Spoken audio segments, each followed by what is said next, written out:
नमस्कार मैत्रिणींनो, रंजना किचनमध्ये तुमचं अगदी मनापासून स्वागत आहे. आज आपल्याला मटकीपासून रेसिपी बनवायची आहे.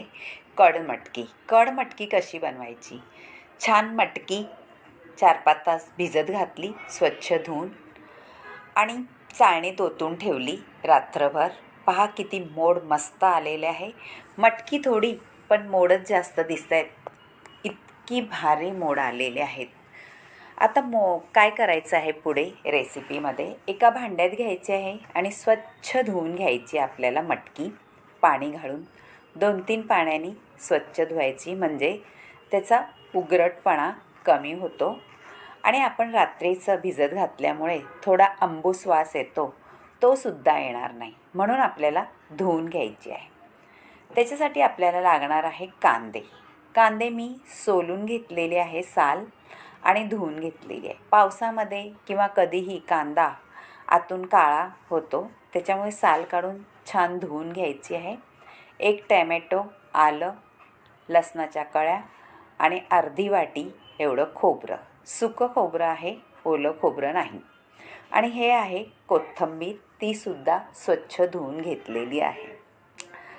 आता आपण काय करायचं आहे? कांदा कापून घ्यायचा आहे उभा आणि एक पॅन ठेवायचा आहे लोखंडाचा. त्याच्यामध्ये आपल्याला थोडंसं तेल घालून घ्यायचं आहे आणि कांदा भाजून घ्यायचा आहे. मैत्रिणींनो, कांदा कसा भाजायचा? लाल होस्तोपर्यंत, रंग बदलस्तोपर्यंत.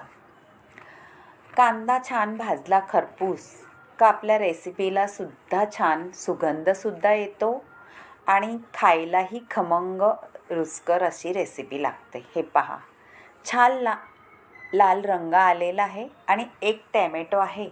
आता तो त्याच्यात टाकून त्याला थोडा भाजून घ्यायचा आहे. टॅमॅटो भाजल्यानंतर टॅमॅटोचाही छान रंग येतो त्या भाजीला. आणि खोबरं आहे ते सुद्धा आपल्याला भाजायचं आहे. आता कांदा टॅमॅटो भाजून झाल्यानंतर अर्धी वाटी खोबरं आहे ते सुद्धा घालून घ्यायचे, काप केलेले. आणि त्याच्यात थोडंसं तेल घालायचं आहे. मैत्रिणींनो, तेल थोडंसंच घालायचं आहे भाजायला. आता आल्याचे तुकडे घातलेत आणि लसणाच्या कळ्याही घातलेल्या आहेत, पाकळ्या.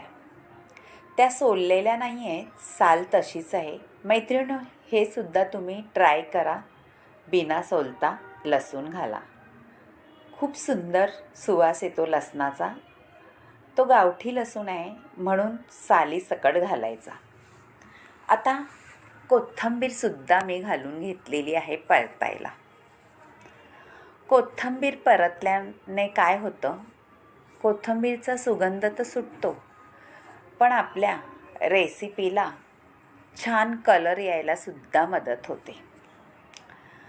आता आपली मटकी स्वच्छ धुवून घेतलेली, पाणी गाळून घेतलेलं आहे आणि जे मसाले आपण भाजले, कांदा, खोबरं, लसूण, आलं, टमाटर, त्याच पॅनमध्ये आपल्याला मटकीसुद्धा भाजून घ्यायची आहे. मटकीला तेल अजिबात घालायचं नाही भाजायला, कोरडीच भाजायची आहे. पाण्याने आपण धुतल्यामुळे ओलसर झालेली आहे, म्हणून थोडासा वेळ लागेल भाजायला.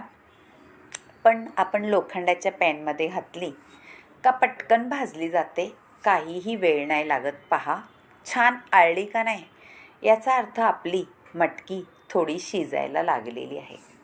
दाबून बघते, पहा थोडीशी कच्ची आहे. अजून थोडे आपण भाजून घेऊ म्हणजे शिजली जाईल. मैत्रिणींनो, मटकी आपल्याला पाण्यात शिजवायची नाही, नुसती भाजून वाफेवरतीच शिजून घ्यायची आहे.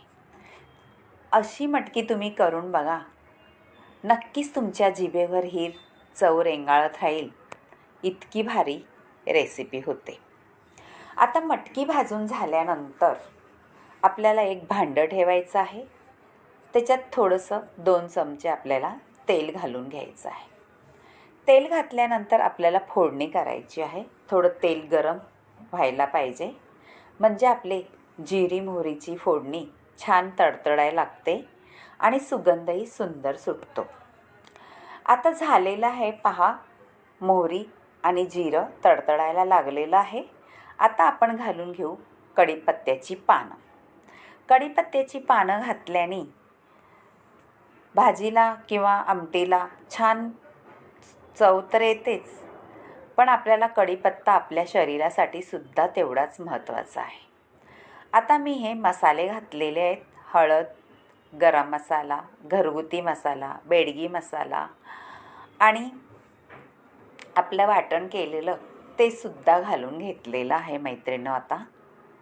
आणि वाटण केलेलं होतं कांदा, खोबरं, लसूण, आलं आणि टॅमॅटो.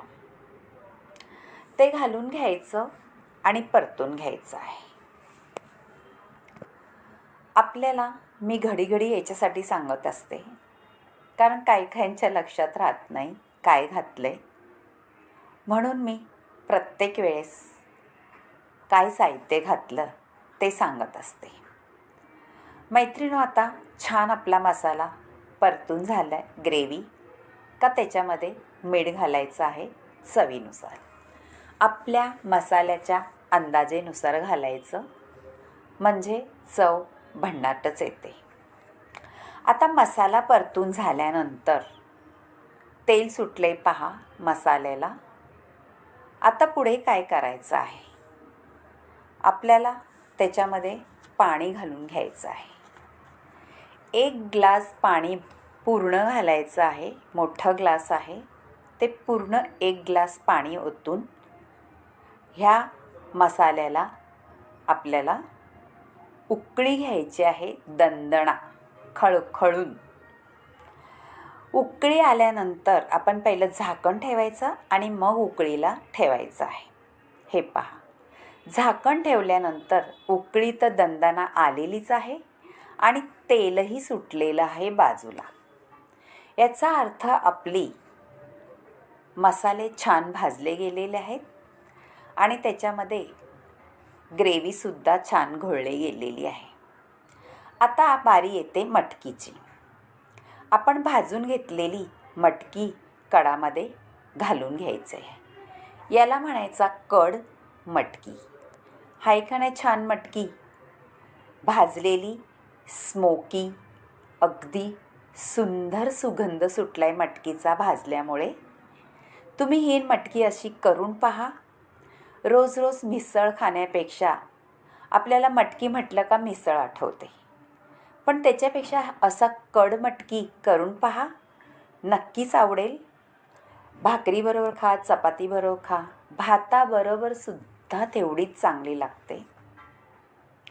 आता छान उकळी येऊन द्यायची आहे. मटकी घातल्यानंतर थोडं झाकण ठेवून घेऊ, म्हणजे छान वाफ बसते आणि मटकीचा सुद्धा रसकस त्याच्यात उतरतो. आता उकळी आलेली आहे. मटकी घातल्यानंतर तेलही सुटलेलं आहे. मैत्रिणींनो, पहा, तुम्हाला अशी कडमटकी आवडली तर नक्की करून पहा आणि रंजना किचनला लाईक करा, शेअर करा, कमेंट करायला विसरू नका आणि सबस्क्राईबही करा.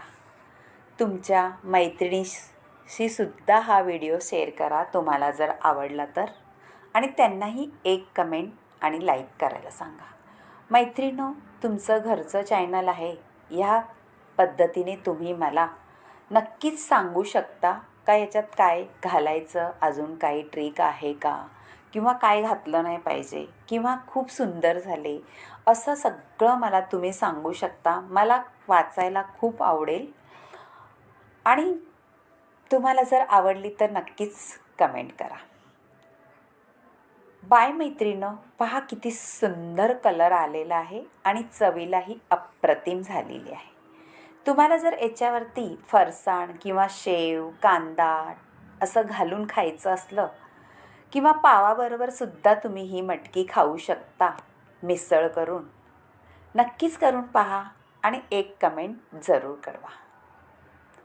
आता झालेली आहे. बाय बाय, भेटूया पुढच्या रेसिपीत.